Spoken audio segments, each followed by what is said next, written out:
ఇక్కడ బరాసాలో ఉన్న చిన్న చిన్న లోపాలపై చర్చించుకొని సవరించుకోవడంతో పాటు కోవట్టులను పక్కకు తప్పించి ముందుకెళ్తే భవిష్యత్తు పార్టీదేనని ఆ పార్టీ ఎమ్మెల్సీ కల్వకుంట్ల కవిత అన్నారు. కేసీఆర్ దేవుడు, కానీ కేసీఆర్ చుట్టూ దయ్యాలున్నాయి, వారి వల్ల నష్టం జరుగుతుందని వ్యాఖ్యానించారు. అమెరికా నుంచి హైదరాబాద్ చేరుకున్న కవిత శుక్రవారం శంషాబాద్ విమానాశ్రయం వెలుపల మీడియాతో మాట్లాడారు. రజతోత్సవ సభ అనంతరం బరాసా అధినేత కేసీఆర్కు ఆమె రాసిన లేఖ గురువారం వెలుగులోకి వచ్చి చర్చనీయాంశమైన నేపథ్యంలో కవిత పలు కీలక వ్యాఖ్యలు చేశారు.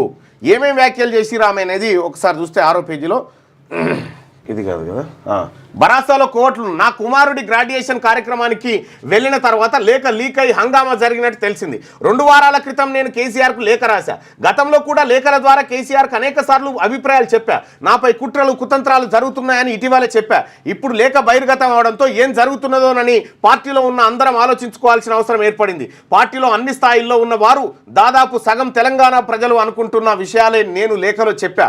ఇందులో నాకు వ్యక్తిగత ఎజెండా ఏమీ లేదు. వ్యక్తిగతంగా నాకు ఎవరిపైన ద్వేషం లేదు. లేఖ బహిర్గతం వెనుక ఎవరున్నారు? మా పార్టీ అధినేతకు రాసిన లేఖ బహిర్గతమైందంటే దాని వెనుక ఎవరున్నారో ఆలోచించుకోవాల్సిన అవసరం ఉంది. కేసీఆర్ కుమార్తెనైనా నేను రాసిన లేఖే బయటికి వచ్చిందంటే పార్టీలో సామాన్యుల పరిస్థితి ఏమిటి? దీనిపై చర్చ జరగాల్సిన అవసరం ఉంది.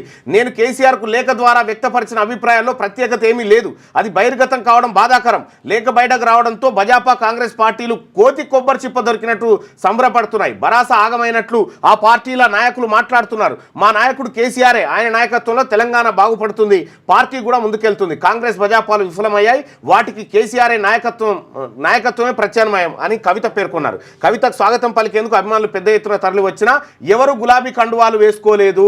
కవితక్క నాయకత్వం వర్ధిల్లాలి, సీఎం అని నినాదాలు చేశారు. అభిమానులకు అభివాదం చేసి కవిత వెళ్ళిపోయారు. ఒక్కరు కూడా గులాబీ కండు వేసుకోకుండా కవితను కలిసి సీఎం అని నినాదాలు చేసి వెళ్ళిపోయారట.